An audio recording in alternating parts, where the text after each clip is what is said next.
Most streamers will give you tips about the camo grind that when you go to implement them just do not work for you. They are all based around being extremely skillful at the game and having about 10 to 12 hours a day to play. In this video, I will be giving you guys tips and tricks that the average player can use to unlock the mastery camo very efficiently. Just remember, this is a grind, and all these tips will apply for any level you want to stop at. If you want to stop at the forge camo or the priceless camo, all these tips and tricks will help. If you are on the priceless camo unlock, you're only about 7 hours away from the interstellar camo. Some of you might be wondering, what is the interstellar camo? Interstellar camo is the MW3 multiplayer mastery camo, meaning once you complete all the camo challenges for all the guns, you will unlock this camo. On each weapon, there are 4 base camos you unlock, along with Gilded, Forged, Priceless, and finally Interstellar. Each camo unlock has a specific challenge behind it you must complete. First off, you need to max out the level of all your weapons. Sledgehammer runs double XP weekends, especially during the holiday season. This is a great time to grind them. I find the best way to level up guns is to run Rust 24/7 or Shipment 24/7. Looks like they're bringing a Rustment 24/7 playlist into the game, so I would play that playlist. Some weapons are easier to get kills with in hardcore mode, while others you want to stay in core mode. I'll put a graph on the screen right now of what guns I think are easier than hardcore mode versus core mode. And 24/7 playlists show up if you hit filter hardcore game modes. FYI,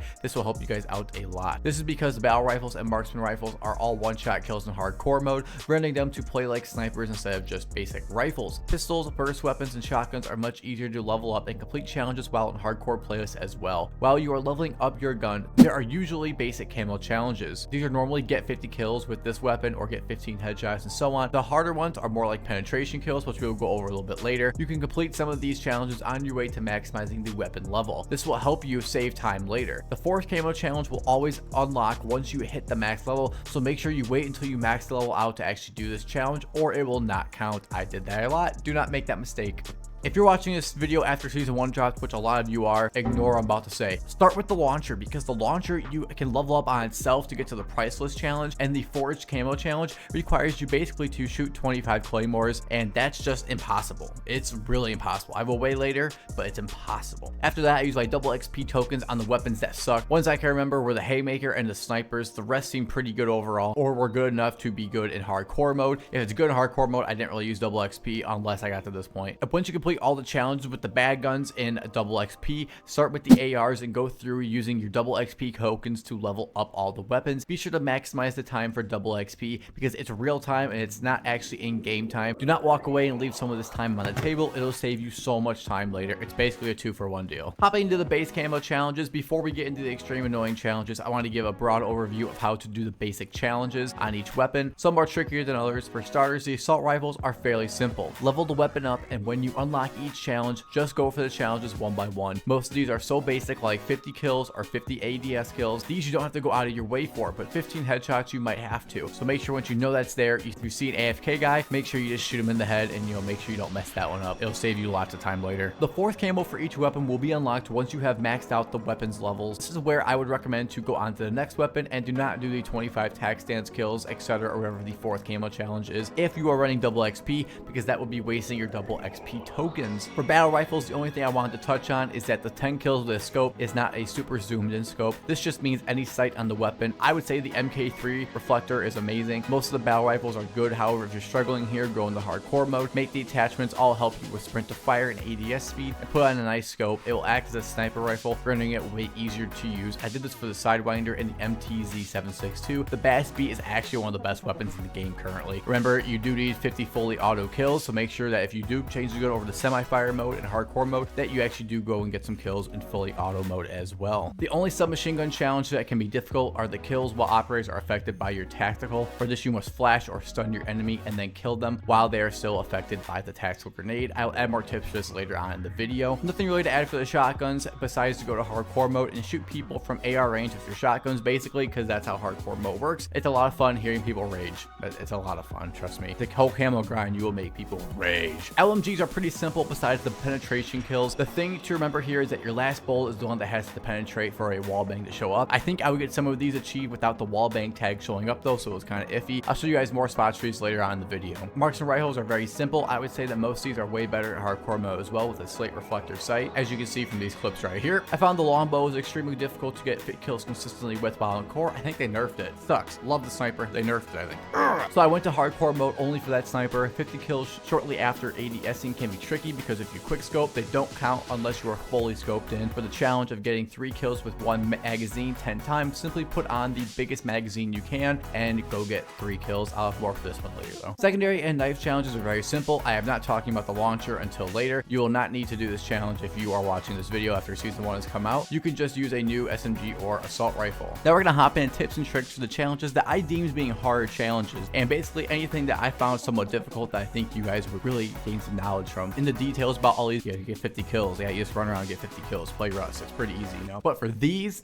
are ones that are very difficult and can be frustrating at times. Plus, I want to give you guys tips and tricks on how to accomplish these challenges better. Penetration kills, these are found with the LMGs and sniper rifles. So basically, you need to wall bang through a chain link fence, a wall, or a tarp. Windows count if the last bullet goes through the window. So if you're sniping, the window will count, but most of the glass breaks really fast. I found this one being these to be easiest on scrapyard. There's a lot of chain link fences on scrapyard. Rust was somewhat easy in these right aluminum parts. One thing that I would do consistently is I would just drop shot. I would try to shoot through like the wood in front of me or the door in front of me. I would try to do something like that, or like try to ADS and shoot somebody and then like drift into a wall. These are some of the ways that I would try to do wall bangs. A lot of places on terminal are very wall bangable. A lot of that is just drywall basically, or like the plane. You can wall bang the front of the plane. You can wall bang the seats and get a kill. You can wall bang a lot of walls actually. You can wall bang like the Burger Town stuff if people are behind it. You can wall bang a lot of different things there. So make sure you guys are really taking use of the terminal 24/7 right now. Magnified scopes and the challenges are just any scopes. You can use any like MK3, the slate reflector, but the KVD Enforcer actually makes you use an 8x scope, and is the only one it requires you to do an actual zoomed in scope. It will tell you specifically use this scope for the challenge. Multi kills, you do need a double kill. I thought at first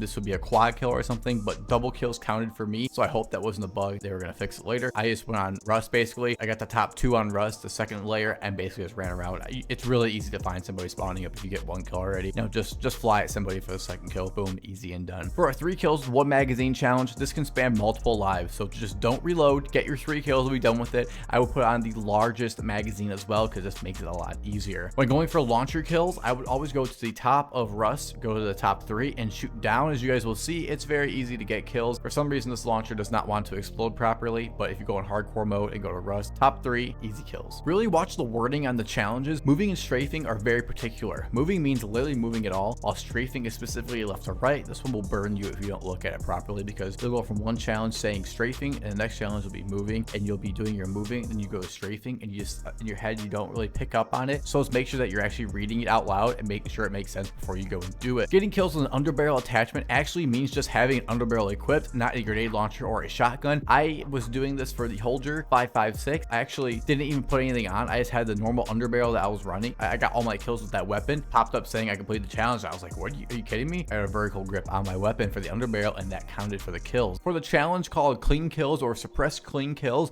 you just can't take any damage and you have to kill the guy. For some reason, they have 2 different wordings for this. Suppress kills just require a suppressor attachment. The same way they show you the same challenge with just different wording is get 10 kills without the enemy damaging you. It's the same thing. Long shots, I played terminal 24/7 and went to the middle hallway. However, with the Renetti, anywhere on terminal basically works. I think you need like 15 meters for a long shot. So just run around terminal on hardcore mode, get your kills. When using any weapon that you need a burst kill or you need a 1-shot 1 kill, go straight to hardcore mode, and most of the time it'll be a 2-shot kill for the burst and it'll be a 1-shot kill for the semi-auto weapon, or the weapon that you need a 1-shot 1 kill for. Besides the 2 good snipers, the Cat and the KV snipers are good enough to play in core mode. If you play in hardcore mode, you'll just be dying a lot faster than you need to and giving you less reaction time. Aim down sights while fully loaded kills are best done in hardcore, since you need to have your mag fully loaded. This requires a 1-shot kill. After you kill a guy, reload instantly. So I would run the mag holster perk because this will mean you can reload faster as well. For semi-auto headshots with a scope, you can play a hardcore and run any scope. The MK3 reflector works as well. If you want to run a scope, I recommend the 2.5 ACOG sight. That'll be the best scope with a fast moving sniper rifle. LMG hipfire kills are best done by taking your stock off, adding a laser and a barrel that allows for more movement and better sprint to fire speed, and play Rust 24/7 to complete this challenge. Kill someone affected by your tactical. For this, I run engineer vest for 2 stuns, and I run around the map playing really cruddy corners. This is one of the most difficult challenges because people will steal your kills. You'll flash somebody and then they'll just take the kill before they're fully stunned. Turbo 24/7 is almost easier than Rust for this reason, but Rust 24/7 is way easier for the weapons. You need to be very close because you need to hipfire or tactical stance the opponent. For tactical stance kills, hipfire pros on attachments actually do not correlate directly to this. Sometimes they want double kills. Play Rust and just fly at people basically. You never know who's won it, or you never know who you can just run into into and get a quick kill with. And immediately change all of your attachments to tack stance pro. Make sure that nothing is tack stance con on it because it will make it impossible. If you align all 5 attachments up with tack stance plus stuff and making the gun better for tactical stance, you will definitely be able to beam people. If you have an AR, you'll be able to shoot people from 30 to 40 meters still and not have a crazy spread. So just a heads up. Kills shortly after ADSing, you have a second or two basically to get this kill. As long as you're not just holding a corner, usually it seems like the kill is counted. 10 kills while being out of line of sight of the enemy. I played Rust and tried to sneak behind people, or I'd sit in a really cruddy corner and just wait for them to run past me and then kill them. This one was very aggravating. For some reason, it feels like if you kill them from the side, it doesn't count. So you have to be like directly behind them for some reason. 25 one-shot kills to the Lockwood 680. Run hardcore. Some of the Priceless challenges, like get 5 kills while hip firing. Play hardcore. Very easy. You can get these so fast. Get 2 kills without releasing the trigger. Yes, it sounds exactly how it sounds. Get a kill and don't stop shooting. Try to be in a main area like top of Rust or something and just sit there and spray to pre-spawn or something. Put it on the 200 round mag if I can, so you can have a lot of time and a lot of bullets just to waste looking for your next opponent. Don't play terminal, play Rust for this one. The RGL80, do not use this after season 1 like I said earlier, but go to the second or third story on Rust and shoot down for your kills. For claymores, I played war until I found somebody that would put claymores down for me, and this guy basically the entire game ran around and put claymores down. And every time I got into the game, I'd say, hey, can anyone put claymores down for me? Eventually, this guy named Sway